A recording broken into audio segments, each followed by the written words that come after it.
हाथी और शेर की कहानी। एक बार एक जंगल में एक शेर अकेला बैठा हुआ था। वह अपने बारे में सोच रहा था कि मेरे पास तो तेज धारदार मजबूत पंजे और दांत हैं। साथ ही मैं एक बहुत ही ताकतवर जानवर भी हूँ। लेकिन फिर भी जंगल के सारे जानवर हमेशा मोर की ही तारीफ क्यों करते रहते हैं। दरअसल शेर को इस बात से बहुत जलन महसूस होती थी कि सभी जानवर मोर की तारीफ करते थे।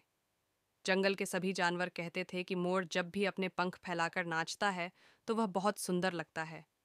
यही सब सोचकर शेर बहुत दुखी हो रहा था। वह सोच रहा था कि इतना ताकतवर होने और जंगल का राजा होने पर भी कोई उसकी तारीफ नहीं करता है। ऐसे में उसके इस जीवन का क्या मतलब है। तभी वहां से एक हाथी जा रहा था। वह भी काफी दुखी था। जब शेर ने उस दुखी हाथी को देखा तो उससे पूछा, तुम्हारा शरीर इतना बड़ा है और तुम ताकतवर भी हो, फिर भी इतने दुखी क्यों हो? तुम्हें क्या परेशानी है?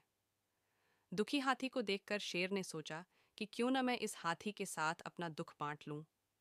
उसने आगे कहते हुए हाथी से पूछा कि क्या इस जंगल में ऐसा कोई जानवर है जिससे तुम्हें जलन होती हो और वह तुम्हें हानि पहुंचाता हो। शेर की बात सुनकर हाथी ने कहा, जंगल का सबसे छोटा जानवर भी मुझ जैसे बड़े जानवर को परेशान कर सकता है।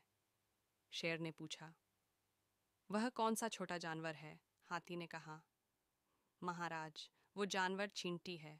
वह इस जंगल में सबसे छोटी है, लेकिन जब भी वो मेरे कान में घुसती है तो मैं दर्द के मारे पागल हो जाता हूँ।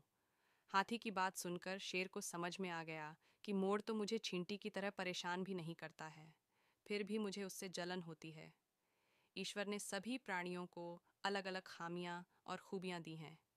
इसी वजह से सारे प्राणी एक जैसे ही ताकतवर या कमज़ोर नहीं हो सकते हैं।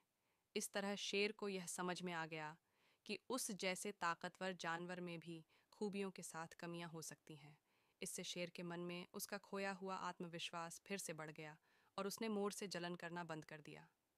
कहानी से सीख, हमें कभी भी किसी की खूबी देखकर उससे नहीं जलना चाहिए, क्योंकि हम सभी में अलग अलग खूबियां और खामियां होती हैं।